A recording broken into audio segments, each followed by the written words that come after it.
Good evening and welcome to the third Dr. S.S. Badrinath Endowment Lecture. I am Dr. Smita Praveen and I shall be your host for the evening. Before we begin the formal proceedings, may I gently remind everyone to please silence their phones. And may I also request the following dignitaries to please come up onto the dais. Dr. T.S. Surendran to accompany our chief guest, Dr. Soumya Swaminathan. Dr. Prema Padmanabhan to please accompany board member Mr. Ashok Mehta, Dr. Girish Rao, and Mr. G. Ramachandran.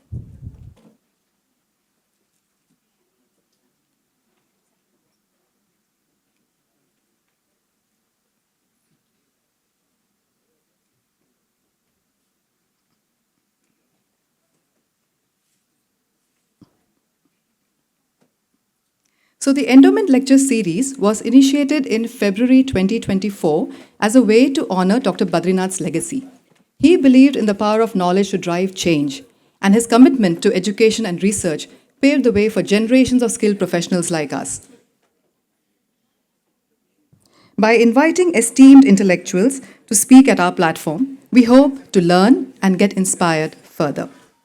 To start today's program, I request Ms. Sai Lakshmi from our finance department to render the invocation bhajan.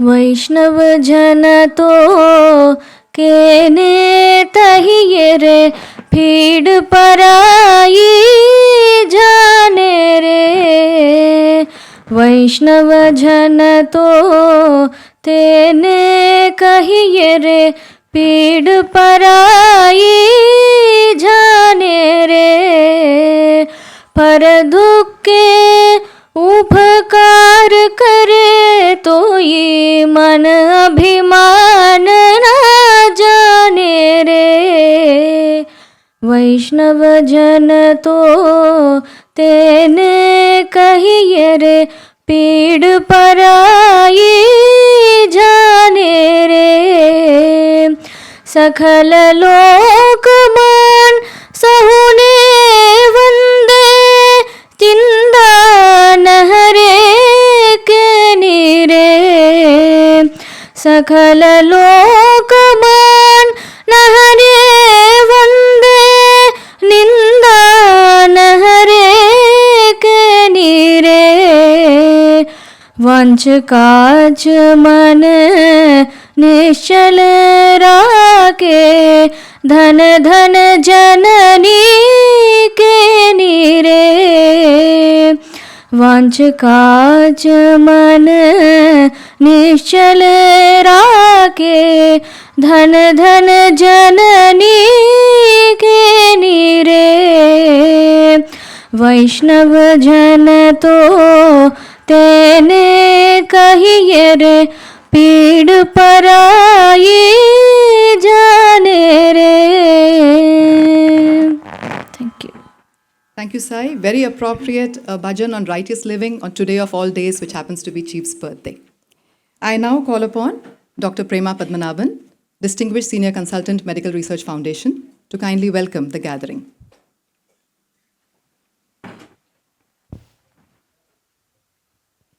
Good evening, friends.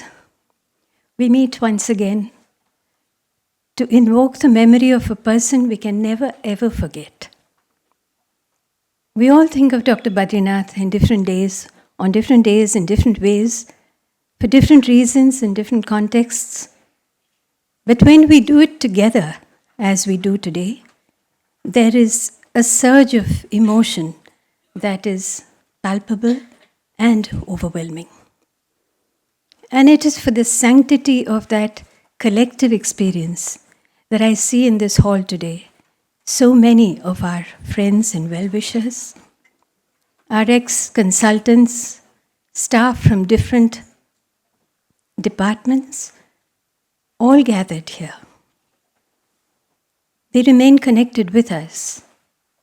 And it is your sense of belonging that has brought you here, which only goes to show that when Dr. Badrinath built this institution, he was building relationships that would not decay with time, nor confined by walls.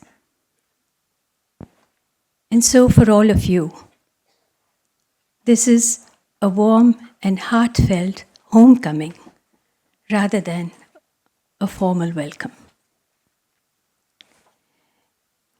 If Dr. Badrinath were to choose a speaker to inspire his loved ones, he'd have chosen someone whose life was dedicated to a humanitarian cause, someone whose professional achievements were not meant for personal glory, but for a global good, someone whose leadership qualities were used to shape policies that would benefit humanity as a whole.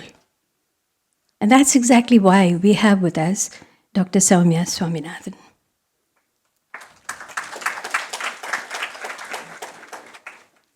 An astute clinician, a brilliant scientist, a determined policymaker, she's held several important positions in her life across the world. Currently, her capabilities are being harnessed as the chairperson of the M.S. Swaminathan Research Foundation. Madam, in you, we see today what Dr. Badrinath would have liked to see in each of us. Her presence is particularly poignant because of the personal thread that connects her with Shankar Nethralaya. Her father, Dr. M.S. Swaminathan, the well-known architect of the Green Revolution in India. Her mother, Dr. Meena Swaminathan, an extraordinary educationist, shared a long association with Dr. Badrinath. And even as Dr. Soumya carries forward the torch of her parents' values, embellishing that legacy with achievements of her own, there is a lesson for us at Shankar Nethralaya in this. We too have inherited a legacy. We too have the responsibility of taking it forward. It is in this spirit of continuity and inspiration that we look forward to your talk today. Adding to this warmth, we have another speaker who has known Dr. Badrinath long before the world knew him as a visionary or as the founder of Shankar Nethralaya. I know it's hard to believe that Chief was ever a teenager, but Mr. Venuprasad has had the privilege of knowing him in those formative years and will give us a glimpse of how a young lad transformed into the legend that he became. How arduous and hopefully how fulfilling was that journey from Loyola College to College Road.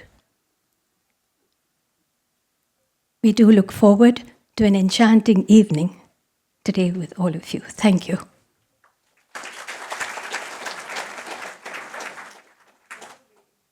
Symbolic tribute to the father of the Green Revolution in India, Dr. M.S. Swaminathan, Dan to request all the dignitaries on the dais to water that plant in the presence of his daughter, Dr. Soumya.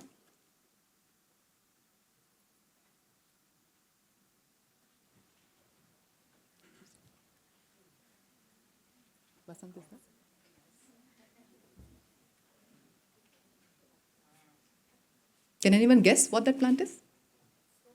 Yes.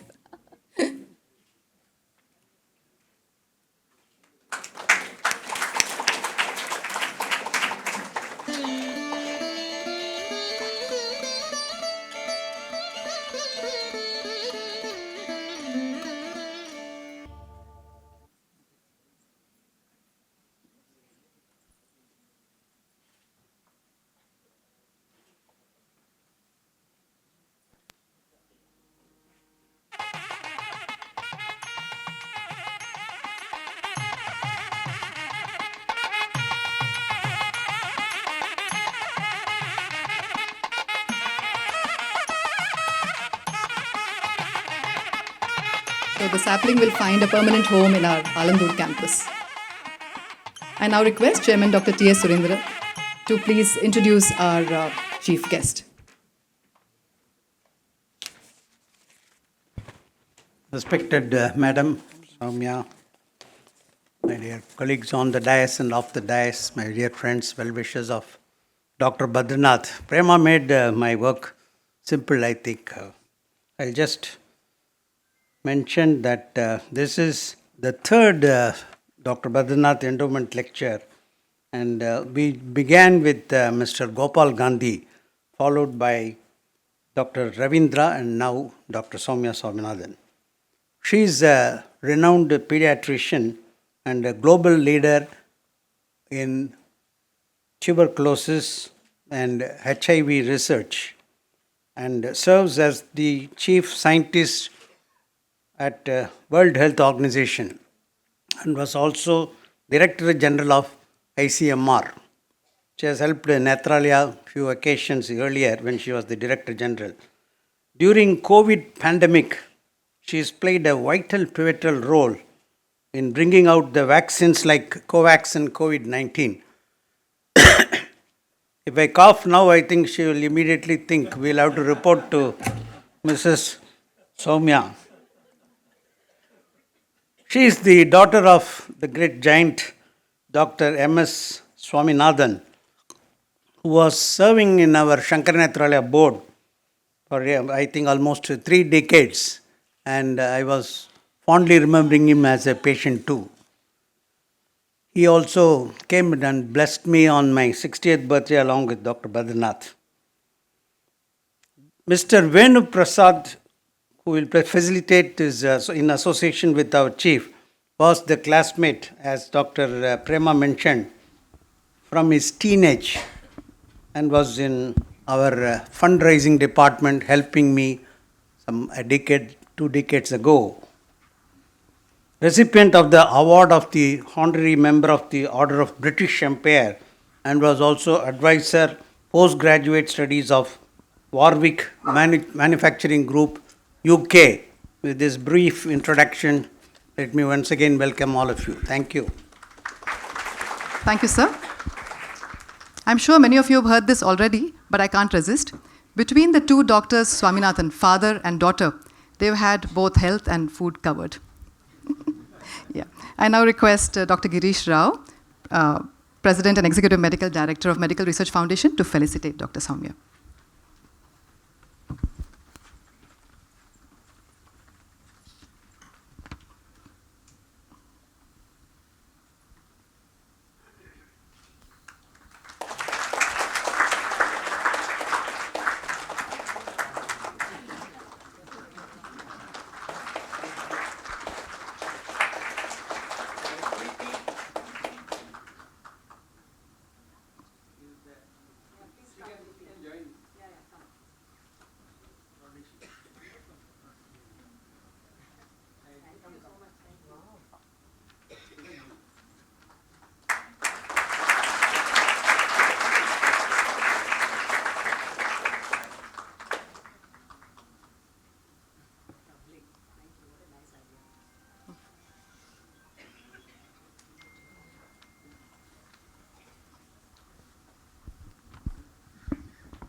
Thank you. In addition to her formidable qualifications, Dr. Soumya is also a prolific speaker. I recall her once mentioning in an earlier lecture how only 20% of our health is contingent upon access to quality health care. But a lot of other determinants like social, environmental, and economic factors play a role too, proving the old adage, prevention is better than cure. It is my pleasure to invite Dr. Soumya Swaminathan to deliver the oration. She will be talking on well-being as a way of life.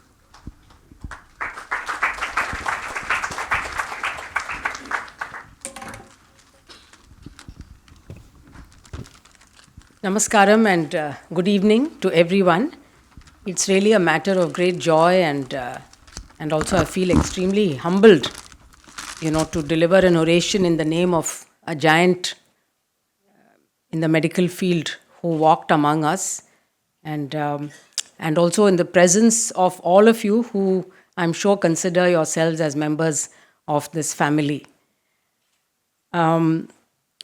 Surendran met me some weeks ago and also gave me a book that I think you and Dr. Lingam, yes, and Vijaya have put together, and it's a wonderful book, a tribute to Dr. Badrinath. Very few words, but the words are so meaningful and clearly come from the heart, and with a lot of pictures actually depicting his life, his many associations, and of course how he built up this institute. And it's very hard to imagine actually, doing all this in one lifetime, building up this institution like Shankar Nethralaya, and then having so much of outreach. I was telling Dr. Girish Rao that yesterday I met Dr. Usha Barwale, and there's a Nethralaya there as well in Jalna and in many other places. So he was a pioneer in so many ways when we could not think. And in a way, I think my father and he were very similar. They were born during the time that India was not yet independent. And so there was that zeal and sort of almost a devotion, a missionary devotion to doing something for the country. And, going abroad, coming back with a goal to actually making lives better, particularly for the poor, in different fields, of course, in health and in agriculture. But essentially, it was how do we resolve the problems that face us today rather than give up, because the scales of the problem at that time was huge. And it was easy to say that, how can one person really make a difference? But it is those kind of people actually who change, who take that challenge. I think it was Margaret Mead, the famous anthropologist, who said that the world changes because of individuals, people who take on a big challenge and who have that resolve to do their best. It's not changed by large groups of people actually. If you see any of the big changes in the world, it's brought about by individuals who really follow their mission with a real zeal. So that sort of commitment, and of course there was very good, and also I saw on the pictures also MS Subbalakshmi Amma, and I think both of them were very good friends and connoisseurs of her music. And both Bhaja Govindam and the song that was sung, Vaishnava Janato, were also my father's favorite songs, especially the versions that were sung by MS Amma. So they were also able to mix that science and spirituality, which sometimes in today's world you see that people want you to choose, between this or that. We are being asked to choose sides. You have to be either completely here or completely there.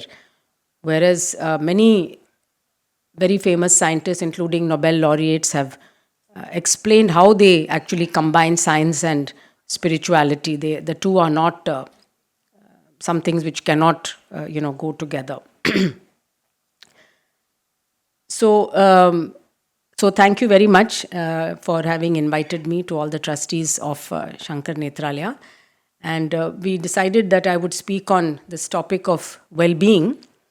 And again, it is partly influenced by my medical background, of course, and particularly since I was somebody who specialized in tuberculosis. I'm a pediatrician by training, but because I wanted to do research, when I came back, I found a position in the ICMR in the Tuberculosis Research Institute, just round the corner in Chetpet, which allowed me to undertake research. Not many institutions in India at that time.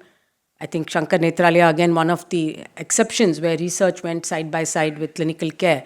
But if you look around the country, there are not that many institutions that give as much importance to research as they do to clinical care. And I think that's a gap actually that we still have to close in India. And whether it's a public or the private sector, very high quality research is possible if there is a right mindset and the commitment. So, because I was at the TB Research Center, I ended up, of course, working with TB patients and going length and breadth of Chennai, because we used to track our patients if they didn't come back for their appointments and so on. We would go to their homes to find them, and that's how I have visited every slum, every low-income community, every place, a little shack by the Kuam, and every housing board. And so I know the conditions, I understood the conditions in which these patients live. And the fact that tuberculosis was one more issue that they had, but they had multiple other issues to deal with. Their daily wages, feeding the family. Studies that we did at that time showed that many times children dropped out of school because they had to go to work, or the parents could not afford to pay the fees, and also that there was a lot of social stigma in society against TB, and particularly this impacted women much more than men. This is thankfully changing, but this was about 30-40 years ago. We found that even if somebody knew that there was a patient of TB in the family, the misconception was that it is genetic, and therefore the girl from that family should not get married, because they felt that, like epilepsy, schizophrenia, the generally social stigma against many diseases, because people don't have the understanding of how these diseases spread and what can be done to treat them. Of course, TB is a completely curable disease. The problem comes when they come very late or there is misdiagnosis. And of course, there is a lot of shopping around for treatment and a lot of out-of-pocket expenditure. So today, if you see in India, the out-of-pocket expenditure on health is still very high. It's still around 48%, though we are happy that it has come down, but it came down from 65% to 48%. And the government expenditure on health remains at 1% of GDP or so, from the central government, and then from the state government it varies. So if you look at other countries which are in the BRICS, similar countries, or in the region, Sri Lanka, Thailand, they all have a much higher allocation to health. So this, again, is an issue. And the reason is that health, if you define it in the broadest possible sense, which WHO defines it, is physical, mental, and social well-being. And I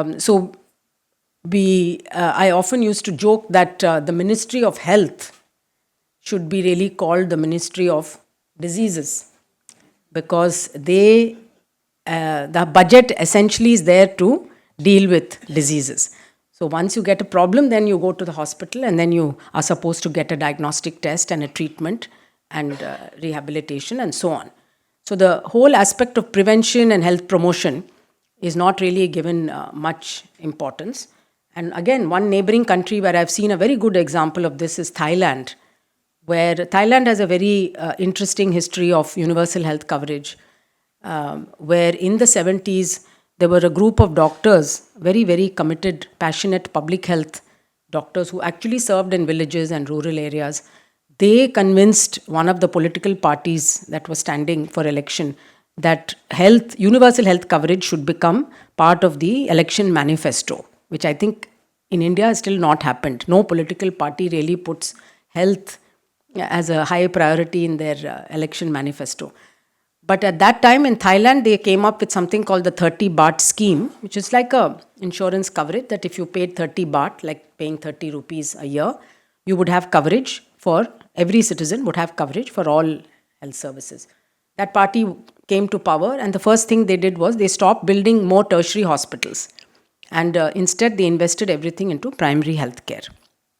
Very tough decision to take politically, because it's always nice to put up a big hospital and inaugurate it, and there's a lot to show there, and there's no doubt that you need tertiary hospitals. But in the absence of primary health care, focusing only on tertiary, in India also the health budget is skewed towards tertiary care rather than primary care. What happens is that it's like having a big, large bucket with a hole in it. You turn the tap on as much as possible, but you'll never be able to fill that bucket. And the only thing that will happen is that your bills will keep increasing. Your health expenditure will keep increasing, because people will not only get sick, they'll get complications, because you're not dealing with them in early stages of the disease. So Thailand realized this and invested in, and I've been to their primary healthcare centers, excellent primary healthcare down to the village level they have. Now India is building that infrastructure of the health and wellness centers, or what is called the Ayushman Arogya Mandirs now, which is a sub-center, what used to be called sub-center, which is now got a mid-level health provider who's a nurse, and she's got a team of Ashas and ANMs and in some cases some male health workers, and they are responsible for the health of 5,000 people. So we actually now have the infrastructure and the human resources to build a lot more health promotion and prevention. So, so over a period of time, Thailand also invested in institutions which work on health promotion policies, because you see, it's not, you can't take it for granted that it will happen. So, for example, they looked at the high fat, high sugar, and high salt foods and the sugary beverages that are sold in the country, and they looked at their obesity rates. They did a correlation, and they came to the conclusion that if they were able to control the sale of sugary beverages, then that and the salt content of some of the products, that it would have a huge impact on health, both in terms of reducing hypertension and diabetes. So that kind of policy is developed by the institute and then taken to the parliament and debated, and of course sometimes it's approved or not approved. But the whole purpose of that institute is to look at the determinants of health, the social determinants of health, whether it is diet, whether it is air pollution, tobacco, or road safety, or mental health, and coming up with workable policies and ideas that the government could implement. So, and also working on the economics of these different strategies, because if you are a policy maker, if you're sitting in the government and you have to make your next year's plan, obviously the budget which is going to be allotted to you is not infinite.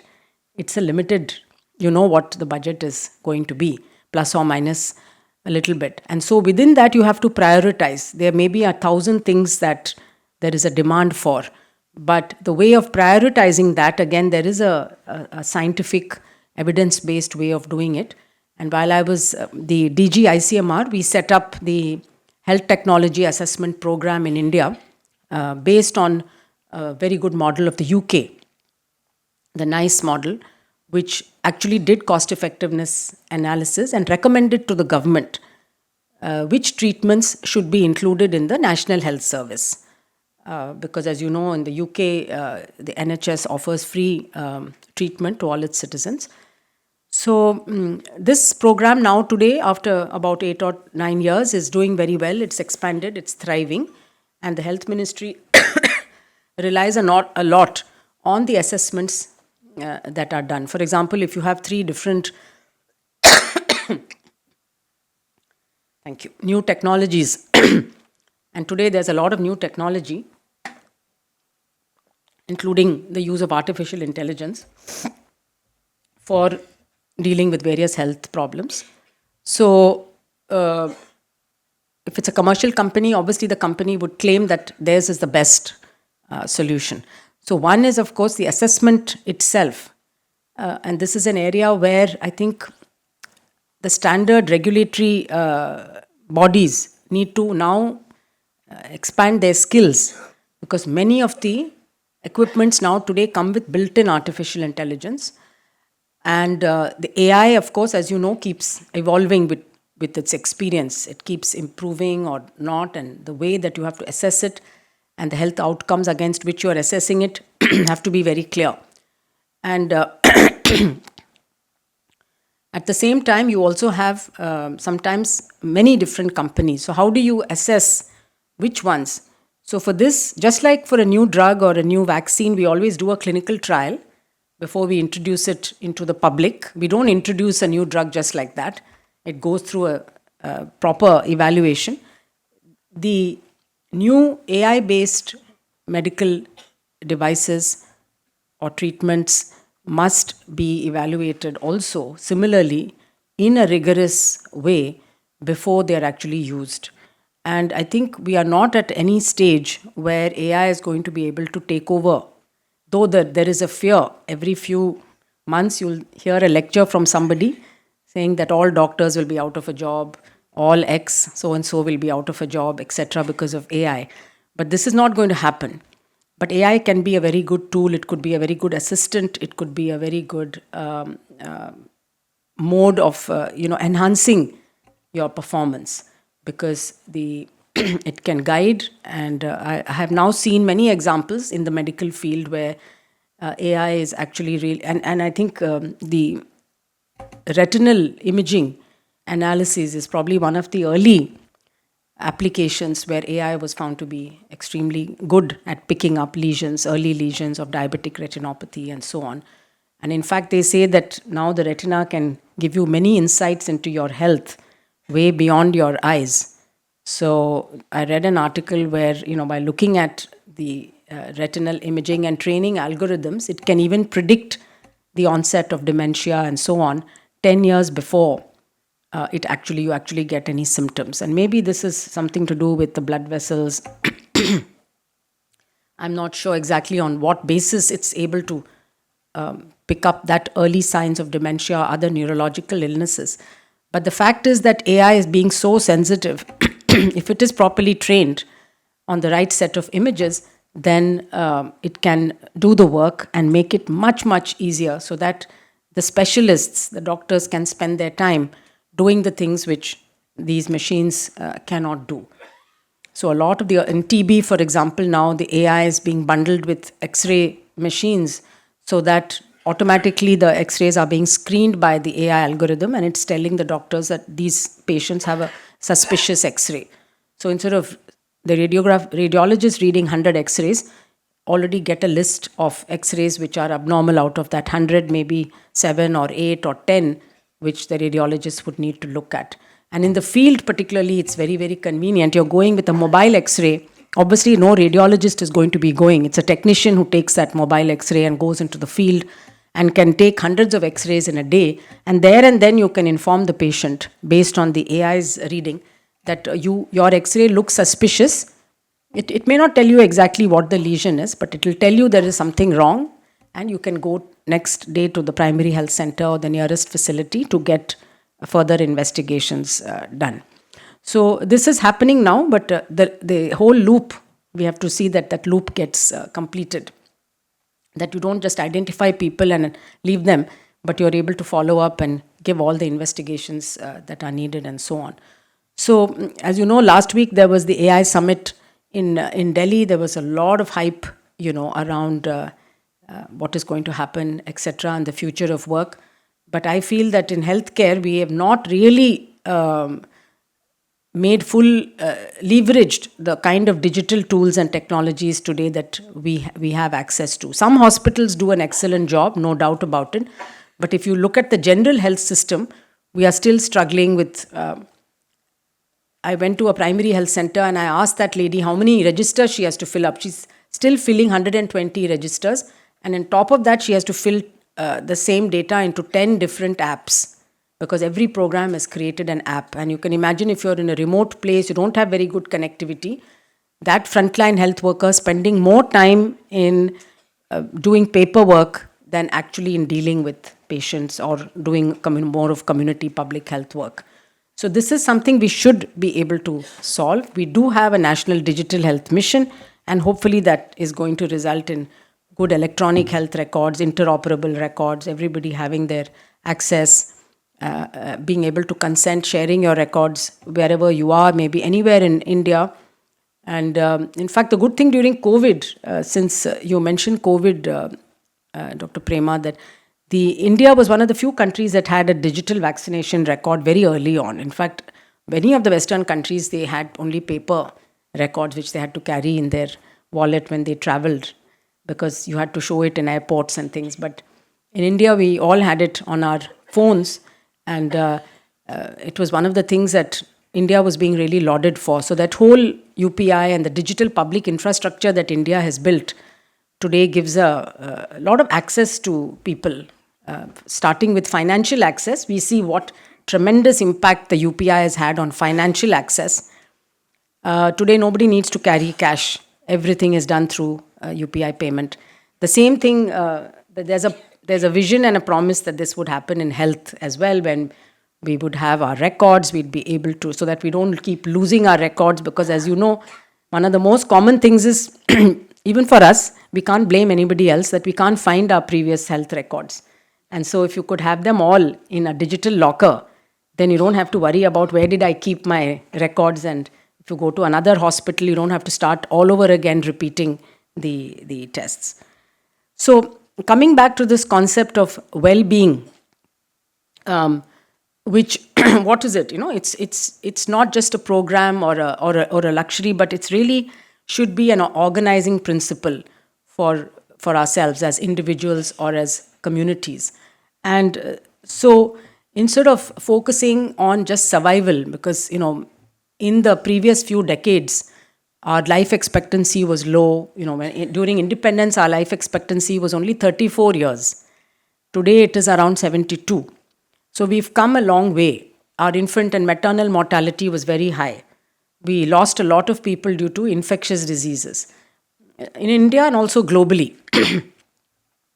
Today, thanks to vaccines, thanks to antibiotics, thanks to better care, institutional deliveries, all of these parameters have improved. We are living longer, but are we healthy? So right from infancy to aging, we have to look at not just survival and just being able to live, but but thriving, being able to live with a very good quality of life. And we see even people like my father, Professor Badrinath. As you get older, it is natural that you will have some disabilities or some diseases that you have to deal with. And that is going to be a growing challenge for India, because we've not had to face that earlier. But now we've got to look at what assistive devices people are going to need. And we know that in the world there is even a simple thing like spectacles, which you all work with, or hearing aids or walking canes are not available to a majority of people who need them, particularly in the African continent. So while I was at WHO, I was also working very closely with a group that worked, very small group of people that worked on promoting assistive devices, and actually did the first global survey and report on the big gap between the need for assistive devices and the actual availability of these devices. So as you know, if you can't see and you don't have spectacles, your quality of life is terribly impacted. If you can't hear and you don't get a hearing aid, you're much more likely that you will go for dementia. If you're immobile and you don't have an aid, your quality of life is terrible. So we've got to start looking at measures of well-being in the country which are beyond GDP, because all you read about in the newspapers is really the discussion on the GDP. And even GDP, we don't look at it as a per capita GDP, we're looking at it as a national GDP, which is really growing very well, and we are doing well. But if the moment you divide that by 1.4 billion people, then it's not so impressive compared to, say, China or any other Western country, right? We're still around $2,500 per person per annum is our individual income. Whereas to be a developed country, we need to get to about $13,000 to $14,000 per person, or $15,000 per person. So there's still a big gap between where we are and where we need to go. But if we focus on that alone, on the monetary or economic aspect, without focusing on the other elements of what makes you happy, then we're going to be missing out on many things. So we need to focus on human capital, because I think to be a developed nation, if we're not going to focus on human capital, we're not going to get there. Because any country you see which has done well today, it's because they focused on education and health, these two critical things, particularly in the early part of childhood. So as we know, the brain grows maximum in the first 2 years. Almost 90% of the brain growth is complete by 5 years of age.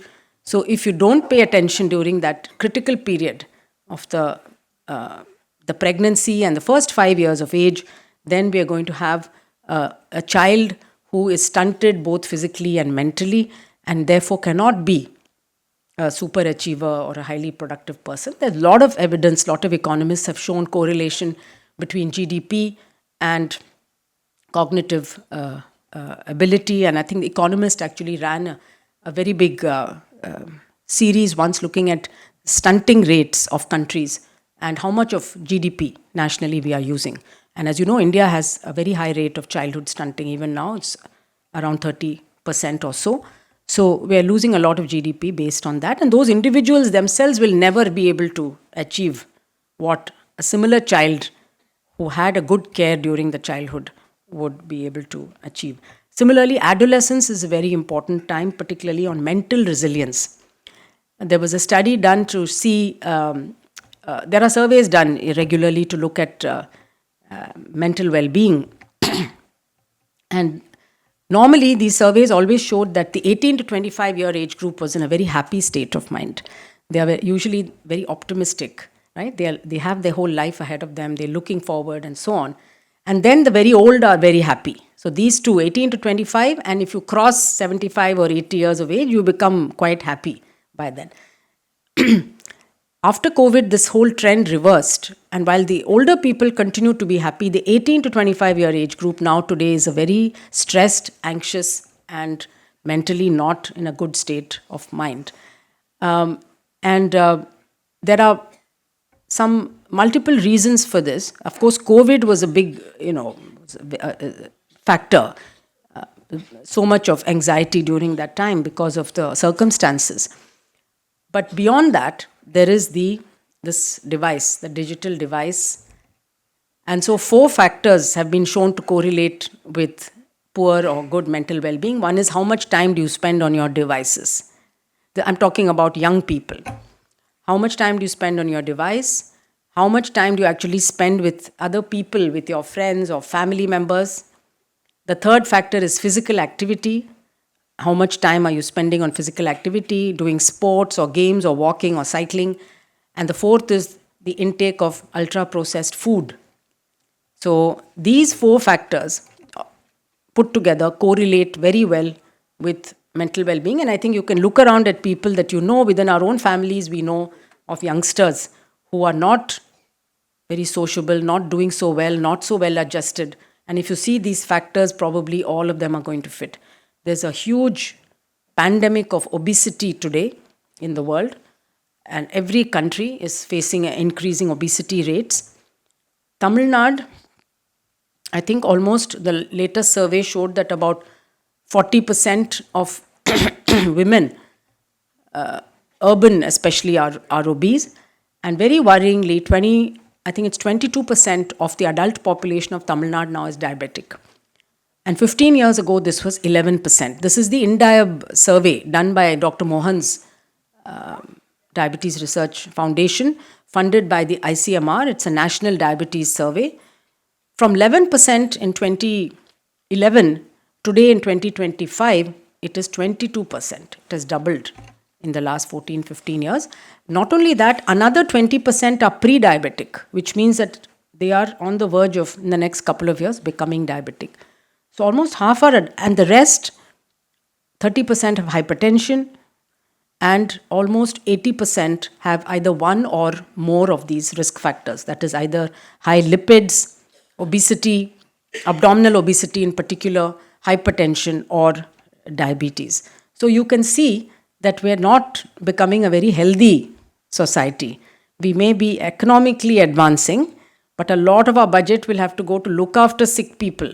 Because if you have diabetes, you're going to get retinopathy, you're going to have nephropathy, you're going to need dialysis, you're going to have a lot of vascular complications, which is going to add a huge burden on the health system. So why are we increasing like this in diabetes?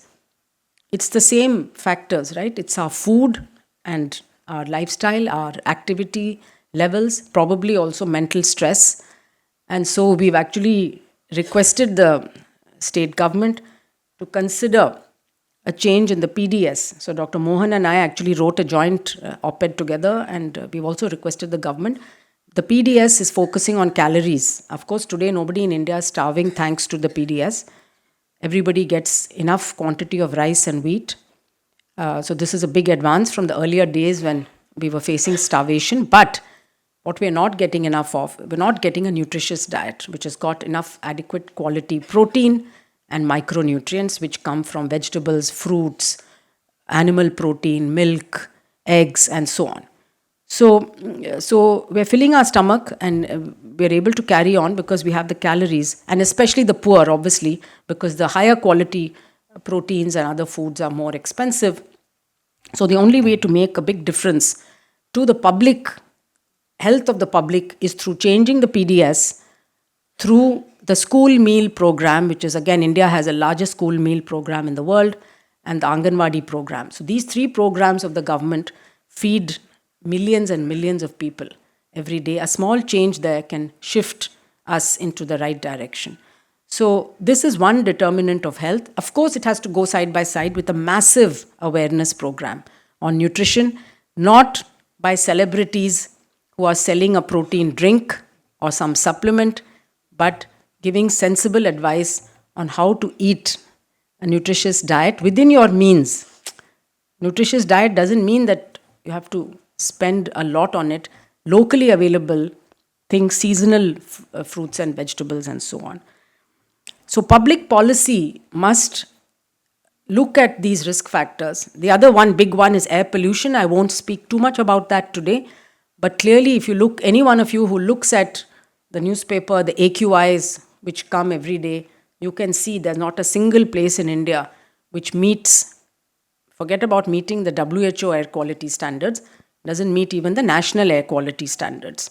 So we're all breathing air with a high number of pollutants. PM 2.5 is what we look at mainly because that's the one that gets through our lungs, into our blood, and all over. And more scientific data is now showing that PM 2.5 is accelerating inflammation, it's causing more diabetes, as well as now the latest is Parkinson's disease also being accelerated. So air pollution is both contributed by indoor and household and outdoor air pollution is a very big risk factor for our health. And this is something that you need a whole of government approach to solve. And the link between, my father always used to talk about the link between food or agriculture and nutrition and health. Not many people actually talk about those connections, but he used to say that if you have a nutritional problem or a nutritional malady, then you have to have an agricultural remedy for it. Because if the country is not producing enough of dal or healthy oils or fruits and vegetables, and it's not being distributed and made accessible to people, then the impact will be seen on the nutrition and health of individuals. So he also talked, and he was always way ahead of his time in terms of having the vision for the future, and he could see that the over-intensive agricultural production methods which are used today would result in a lot of ecological damage. And that is what is being seen now, that our soil health is very poor, water table has gone down in many places, that the nutritional content of the crops that we are growing has gone down. And therefore, we need to look at, because that has an impact on our health, and today we talk about One Health and planetary health, but essentially he came up with this concept of biohappiness, which is that you need to live sustainably within your surroundings with whatever nature has given you. And I think Mahatma Gandhi ji, made the remark once, one of his famous quotations is that nature can provide for everybody's needs, but not for people's greed. So it is human greed that has resulted in where we are today, where we want more and more and more, want to be consumers all the time. And we have consumed and consumed to the point where the earth really is now struggling and protesting. And all these natural disasters which are happening because of global warming and climate change, we have almost gone past the tipping points. There are scientists who study climate who say that there are 9 planetary tipping points, and we have already crossed 6 of them. So tipping points are those where if you tip over the other side, then there is generally very difficult to go backwards. You have changed the world permanently. So the scenarios that are being projected by climate scientists today is that we're entering a world which we have not seen before, particularly with respect to heat. So this is something that we are working on at the foundation now. What is going to be the impact of heat on people, on ordinary people, on workers, those who don't have access to air conditioning and so on. We don't recognize, and we have not fully documented scientifically the impacts of heat on our body systems, on our organs, on our functioning. And again, there's a lot of emerging data saying that heat will accelerate aging, that it's causing DNA damage, prolonged exposure to heat, and of course, all of the impacts on cardiovascular system is the first one actually to bear the brunt of heat. So we're starting a series of studies now which will track people over a period of time to see what's happening to their bodies as they are exposed to different environments. But it's clear that it can also have a big impact on our productivity. So as we cross the 1.5 degree threshold, which was, according to the IPCC, it was the safest threshold that the world should not cross. This was set at the Paris Agreement. And now, one by one, like led by the United States, countries are backing away from that. There's no seriousness anymore. And so from 1.5, now the prediction is we'll go to 2 and maybe to 3 degrees above pre-industrial by the end of the century. So by that time, then the scenario is going to be so different than what we have known the world to be, that we will have to adapt very, very quickly and differently. So climate change, biodiversity loss, we have wiped out a lot of biodiversity on this earth, whether it's insects or whether it's plants, whether it's fish. The coral reefs, 80% of the coral reefs in the seas are already been damaged irreversibly because of the marine warming. So we have much more data now to substantiate all these things, but we need more action. We need what is called both climate mitigation and climate adaptation. And adaptation is basically us human beings. How are we going to live in that world, which really today looks like a science fiction future? How are we going to grow food? How are we going to, what kind of housing will we need in the future and many parts of the world will be uninhabitable because of these kind of changes. So this is why we need to go back to the concept of biohappiness, or the concept of the king of Bhutan, who in the 1971, I think, he said, we will measure gross national happiness, not GDP. Because gross national happiness, yes, it measures, one of the parameters is income, but it also measures your ecology, your biodiversity, your sense of well-being and happiness, and your sense of community. So there are 9 domains in which measurements are made. And so one of the things I was thinking about is really coming out with a biohappiness index for India that could then be presented, because India traditionally and spiritually, we've always talked about living in harmony with nature. And that's what Ayurveda also teaches. But in practice, we're a bit far away from that just now. So could we actually show certain places, districts or states which are doing better? But for that, we need to measure it. And so a biohappiness index is something that we've been discussing with some colleagues to see whether we can build that, similar to the Bhutan's National Happiness Index, but it won't be exactly the same. It would be a little bit different. And that would be the true measure of well-being, when not just humans, but other species are also surviving and thriving in this world. Thank you very much for this opportunity. Thank you. Thank you, Dr. Soumya. So many eye-opening observations, especially the interconnectedness between human health and environment, climate change, and society. I now request Mr. Ashok Mehta to felicitate our next speaker, Mr. C. Venu Prasad.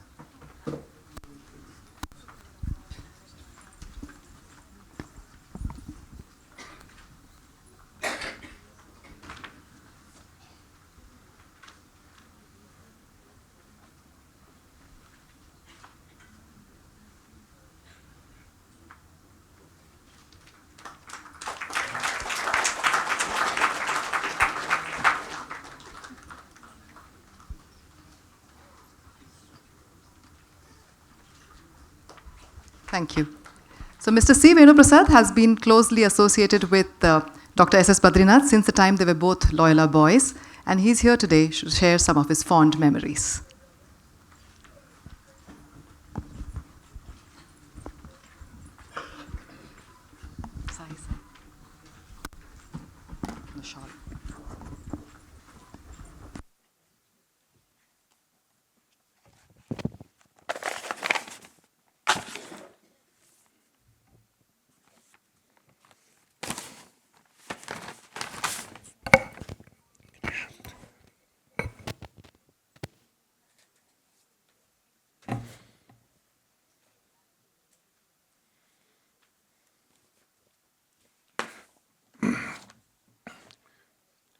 Thank you, Dr. Prema, for the warm welcome.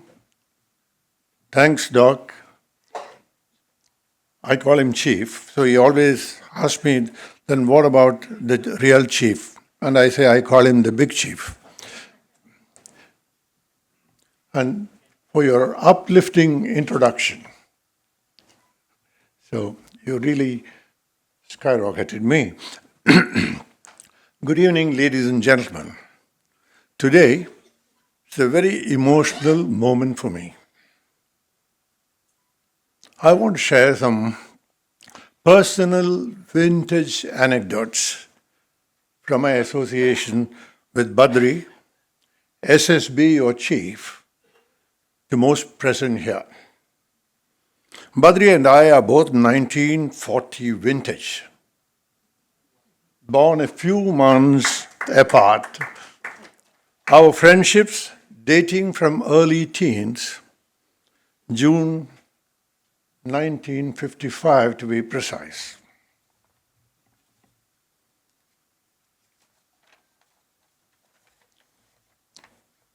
I'm sure many amidst the audience were not born then. Badri and I met when we enrolled to pursue our 2-year science intermediate program at Loyola College, a stone's throw from here. We were in the last batch of the 2-year intermediate program 1955-57. My first meeting with Badri, I can never forget. It was at our college post office on the day we both joined, early June 1955. Just ahead of me in the queue, there was a tall, well-dressed boy. I asked him, "Are you also a new student?" He said proudly, "Yes, I have joined the junior intermediate." And I said, "Me too." He asked me, "Second group?" NPC, those days, natural science, physics, chemistry. I said, "Yes." He queried, "Hostler?" Yes, I responded again. What a pleasant coincidence, we chorused. He put his hand saying, "Badrinath, call me Badri." Shaking his hand, I said, "Venuprasad, call me Venu." At the post office, it was taking time, so I said, "Come on, let's go to the inaugural on the 3rd floor." We sat together, listening to the words of wisdom shared for the benefit of the freshers. At the end of which, Badri asked me, "Would you be able to follow all this?" I just laughed, which was indicative enough, I guess. And that seal of a friendship, which lasted all through until he departed for a higher realm. Badri and I were both lean and lanky teenagers, hostlers, shared many common interests. Tennis, table tennis, movies.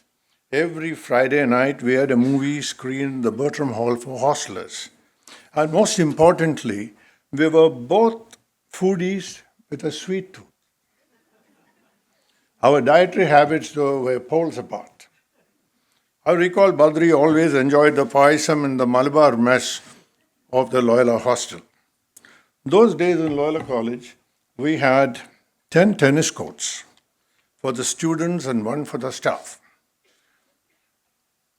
Court number 1 was the preserve of Ramanathan Krishnan, whom you all know, who was a brilliant tennis player among the world's leading tennis players in the 50s and 60s. Since I had played tennis in school, I opted for court number 5 or 6, which was for not beginners, not really good, the mid-level, while Badri opted for court number 8, situated across court number 1, so that he could strategically observe R. Krishnan's game during breaks. Other than language classes, Badri took French, while I joined the Hindi class. Rest of the intermediate sessions, we invariably shared the same bench, many a time mimicking the mannerisms of our teachers. Later in life, when Badri and I used to meet, we always recalled the shoulder shrug of our botany professor, the stentorian delivery of our zoology professor, and particularly his double Windsor knot of the tie was attracted to everyone. And Badri always said, hey, I could never perfect that double Windsor knot, though I tried many a time.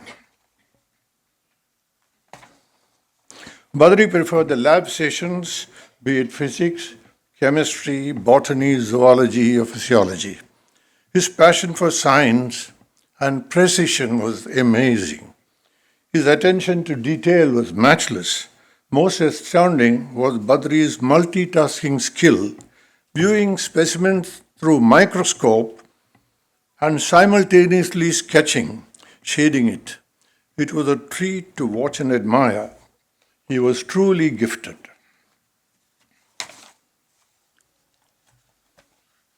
Recall our first zoology lab session.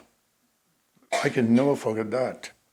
As advised, 35 of the science students queued up before the guest of honor, a live olive green frog with bulging eyes, perched on a high stand with a professor on one side and the lab attendant holding the guest. Each of us had to introduce ourselves to the guest. Not very inviting, nor inspiring. Badri being a strict vegetarian, I was very curious to know how he would handle this protocol. As we neared our destination, Badri coolly pulled out a pair of gloves from his pocket, put them on, calm and composed, stroking the frog's forehead between those mounted eyes. I heard Badri say, "Hi, Rana." Rana hexadactyla is a scientific name. I am Badri. Receiving a thunderous applause from all present, it appeared as though he was catching him with a long-lost friend. Our professor complimented Badri, saying the trait you just now demonstrated should stand you in good stead. Preparedness helps in achieving goals and avoiding and mitigating negative outcomes. Besides classroom sessions, Badri used to insist that I also join him for special dissection sessions on Saturdays for half a day. I was mainly there as an observer for the simple reason it was a treat to watch Badri dissect, be it a frog or an earthworm or a cockroach, the central nervous system, the dorsoventral section of the brain. Amazing it was. And I told him that he was going to be a brilliant surgeon and would do the profession and country proud. When Badri was bestowed the Padma Bhushan, I was out of the country, but Radha, my wife, who's here, participated in the award ceremony, at the Rashtrapati Bhavan to share our joy. Another anecdote I would like to share was when my father-in-law had to undergo cataract surgery in Nethralaya here. Badri said, "Don't worry, I'll take care of him."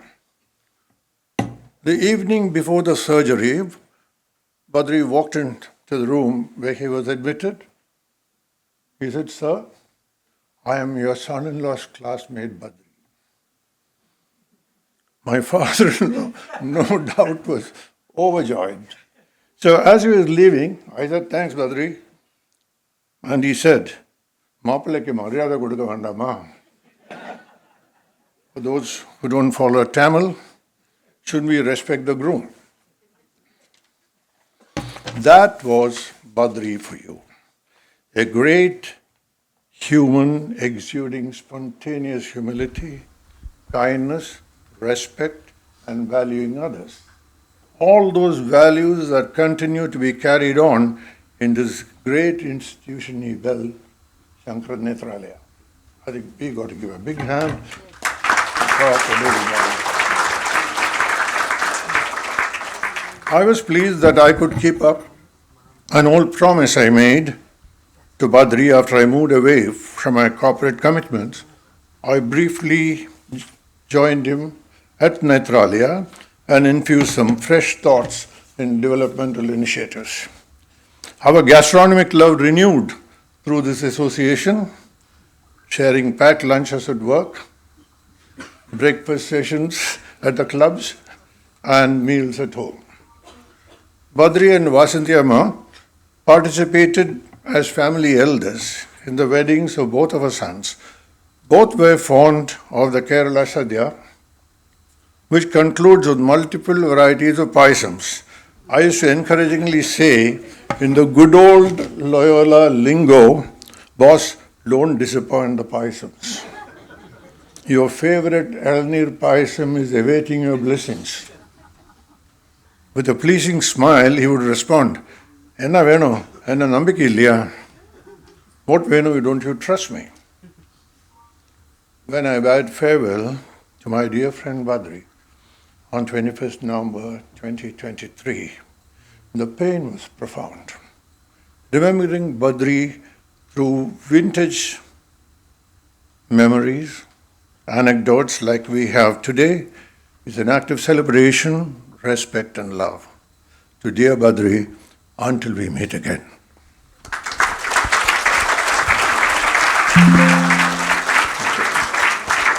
Thank you, Mr. Venu Prasad, for making the evening special for everyone. Sometimes the best things in life aren't things, they're memories, right? As the function draws to a close, I request our Honorary Secretary, Mr. G. Ramachandran, to offer the vote of thanks.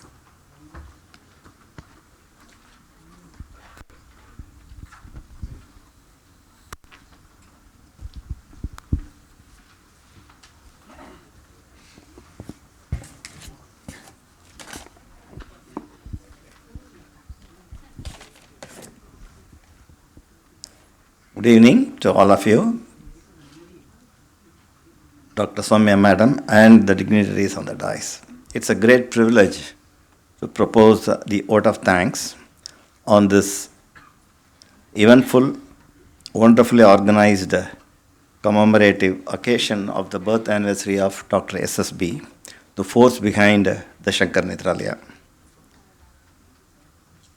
It's already, as already said, this is the third in the series of lectures, and Dr. Surendran, chairman of Shankar Nethralaya, is the force behind this idea of this initiative of this lecture series and also the endowment fund to take forward the legacy of Dr. S.S. Badrinath. Dr. Soumya Swaminathan is the illustrious daughter of the illustrious father, Bharat Ratna, Dr. M.S. Swaminathan. The man, as already said, drove the green revolution in this country. Dr. Soumya is not new to us in the country, as it became a household name post COVID with her reassuring TV appearances, briefing the COVID scare, and doing away, dispelling the fear in the minds of the people across India. Thank you, Madam, for all those that you have done during the period. We sincerely thank for the enlightening lecture on the well-being as a way of life. We understand it is not merely a life free of physical illness, but also inclusive, shared collective responsibility to lead a life with healthy, dignity, and equal opportunity. With decades of experience in clinical care, research leadership, and scientific collaboration, your thoughtful speech today will certainly help all who have gathered here to take forward the message. The speech emphasized the objectives of MSS Research Foundation, which is pro-nature, pro-poor, and pro-woman, outlining the initiatives of climate, resilient agriculture, mitigation, and empowerment and biodiversity conservation. I thank all those who have gathered here, all the donors, our consultants who are flying the flag of Dr. SSB high, and the multimedia team who made this function a grand success. Thank you once again. Thank you, sir.